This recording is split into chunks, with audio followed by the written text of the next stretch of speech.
Hello there. Good morning. Well, good morning as I'm recording this here in California. Another edition of Morning Coffee Live. Morning Coffee Live. Um, in fact, that's I think what I'm going to call this series. So I'm coming at you from the Morning Coffee with Alan Facebook group, and what I'd like to do is just pop in here and have a quick chat as I'm drinking my morning coffee and share with you some insights, some tips, some inspiration, anything I can to help you start your day or perhaps finish off your day, depending on where you're watching this or what time you're watching this. And as always, if you're a member of this group, you're invited to raise your hand in the comments, and as long as you're watching on a smartphone, I believe I can invite you on and you can ask questions. I can do a little coaching, and also you can comment, and I'll be reading the comments, and so if you have questions there, hopefully I can see them, and I'll be able to answer your questions there. And so I'll be doing this best I can once a week, and I'm reserving Wednesday mornings at 9 a.m. for these. So, now that we got that out of the way, I was just sort of meditating on what to speak about and share with you today. And I was thinking about a conversation that I had just a day or two ago about a woman who was dealing with a lot of anxiety, like panic attacks. Her words were, I wake up in the morning and I immediately experience anxiety, and it lasts all the way until I go to bed. And so I wanted to address stress and anxiety and panic attacks. I think that's something that's way more common than a lot of us realize. And so if you are experiencing something like that, unfortunately it is common. And so I want to dive into just a little bit of why I think that is, and more importantly, what that actually is. Because I think if we understand what's going on there, we are able to ground ourselves a little bit more and recognize that we're okay in those moments, and you truly are, although it may not feel like it. So anyway, if we talk about panic attacks and anxiety in general, or stress in general, we first take a look at, well, what is stress? Stress is a reaction in your body, right? It's a reaction in your nervous system, but it doesn't come out of thin air. It's not. It seems like it sometimes, perhaps, but it's not coming out of thin air, and it's also not caused by external circumstances. So it's not caused by words people say to you, like an argument or something like that. It's not caused by your boss or your workplace. It's not caused by anything outside of you. Stress is a reaction to your perception. So it's a reaction to the stories you tell yourself, the pictures you make up in your mind. It's a reaction to whatever you're affirming to be true. And when I say affirm, people think, especially in the self-help industry, people think of affirmations as, every day in every way I'm getting smarter and smarter or something like that.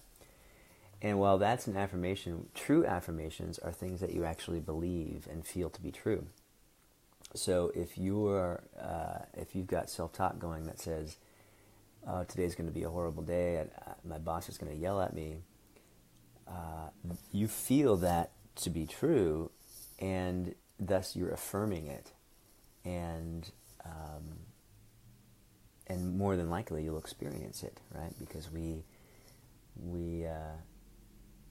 what we believe to be true, we manifest that way. So, and when I say manifest, I just mean we sort of invite it into our experience. We're sort of projecting to other people how we think we should be treated by what we hold inside. So, stress is a reaction to internal perceptions. It's what you're thinking, feeling, pictures you're making up in your mind, and everything else. That's all it is. And I think what happens is oftentimes we begin to experience these feelings in our body, and we immediately want to reject it. We want to, we want to fight it. We condemn ourselves for feeling stressed out or anxious or any of these feelings. And of course, what does that do? Well, that's self-judgment and torment on top of whatever we were thinking in the first place that's causing this. And so, and I'm simplifying here, but essentially what happens is you get in this vicious cycle of feeling and thinking, feeling, thinking, and it just goes on and on and on and spins out of control, oftentimes. And so what do you do? And that's always the question, what do you do? Well, the first thing is just to realize that no matter what you're feeling in that moment,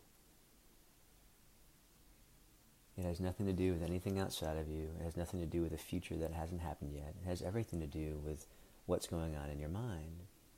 Now, the good news there is that you're ever only one thought away from experiencing a whole new perception.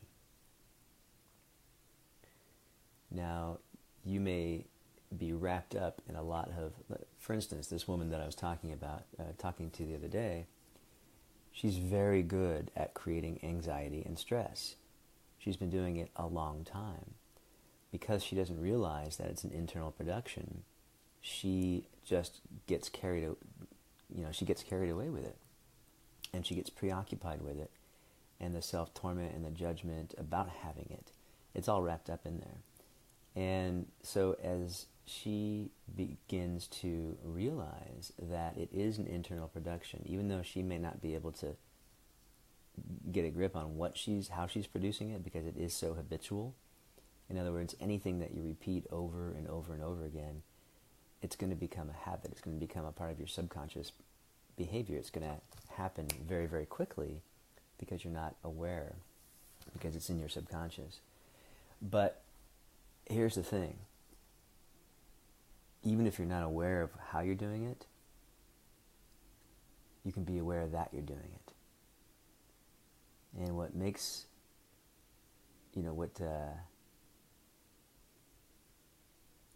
what triggers that, what gives you the signal that you're doing that is those feelings. It's the very thing that you're trying to escape or run away from, the anxiety, the stress. That's your body's signal that you're having those thoughts, those habitual thoughts. And so what I would invite you to do is contemplate on that. And rather than wrestling or struggling or fighting those thoughts and that anxiety that's being created by those thoughts, is just experiment. Experiment with what would it be like if I just let go of that? What would it be like if I just stepped outside of that for a moment? What would it be like if I just put down the boxing gloves and took a breath? Now, one of my favorite ways to do that is with meridian tapping, which is simply a relaxation technique. And combined with a deeper understanding of how this works, you can make some very deep changes with meridian tapping. But one of my favorite ways to apply it is just to begin to use it as a pattern interrupt. So if you think about your thoughts that are causing these feelings, you may not even know what the thoughts are, but you can feel the feelings, which is a signal that there's an internal process. Begin to do something differently. Rather than the usual, which is to get carried away with all of the anxious thinking, do something different. Do something different, something as simple as meridian tapping. And you can pick one point, you can tap, anywhere you like. Now, I like the 5 meridians as taught by eutaptics training, Robert G. Smith, which is eyebrow or middle, or, between the eyes, side of the eyes, under the eyes, around the collarbone point, right around here, and squeezing your wrist. And you don't have to say much, you can just say let it go, but really what you're doing is you're interrupting this process that you're using to create the stress and anxiety and eventually the panic attacks. Now, again, a panic attack is letting yourself getting carried away with the stressful thinking. It's letting yourself getting carried away with the idea that something's wrong with you. And so if you remind yourself in those moments that the only thing you're experiencing is your thinking in that moment, you're feeling the totality of the thought that you're preoccupied with in that moment. And you think, tens of thousands of thoughts a day. And so you can begin to interrupt that focus, interrupt that thought pattern, and just begin to ask yourself, okay, as you tap, what happens is the nervous system begins to respond, the nervous system begins to relax, even just a little bit. And as that happens, the brain begins to settle, the mind begins to settle. And when we're in the throes of anxiety or any sort of thought bubble, if you will, we're really, you can think about it, if I had a piece of paper here, I would draw a tiny little dot in the middle, and that's your problem. Like that tiny little dot, imagine a white sheet of paper with a tiny dot in the middle. That is your problem, that is your anxiety, that's your stress. What we don't realize is all the white sheet on that paper and beyond is already there, waiting for you. Right? Your psychological well-being is right there. It's waiting for you. You're in the middle of it. And all it really takes is a change of focus, a shift in focus. And if you can begin to explore that, don't take my word for it. Explore it and begin to notice that relation between what you're thinking and what you're feeling. And recognize that thoughts come and go.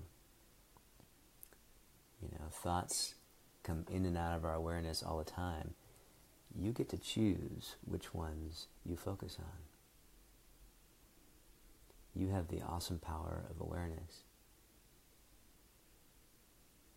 And you can choose to change your awareness. And if it feels particularly real or sticky, you can always loosen it up with some meridian tapping. And then ask yourself, what would I rather think? What's one happier thought? Anything. And tap until you can come up with something. Begin to focus in your environment, on things around you.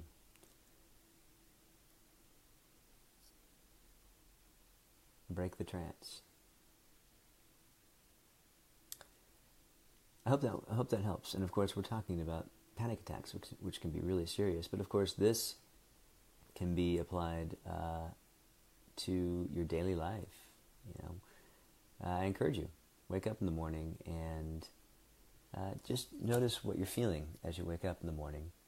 And if you're feeling anything other than, relatively good or happy, just notice that. Notice what you're thinking. Begin to explore that connection between your thoughts and what you're feeling in that moment. And remember that you can do something about it. You can make a conscious choice to choose. But also recognize that you don't have to put so much weight on your feelings, because it is just a thought. And the more seriously we take it, the more serious it becomes. What you resist persists. It's kind of an overused statement, but it's true. If you resist your own thoughts and feelings, you're swimming in the same pond, expecting to get a different result. It's like the Einstein quote, a problem can't be solved within the same consciousness in which it was created. If we want to get new answers, if we want to get new insight, new creativity, we need to step outside of our current thinking. Really just fall into the moment is really what it's about. That's the way I see it. So I hope that helps. This was another edition in Morning Coffee Live with Alan. I'd love to hear your comments, feedback, and anything else. And if you'd like to join me in future broadcasts, simply tune in on Wednesdays at 9 a.m. Pacific on your smartphone, and I'd love to hear from you, whether it's in the chat or you can join me and I'll invite you on and we can have a chat that way as well. All right, that's it for now. Have a great day, everybody. Take care.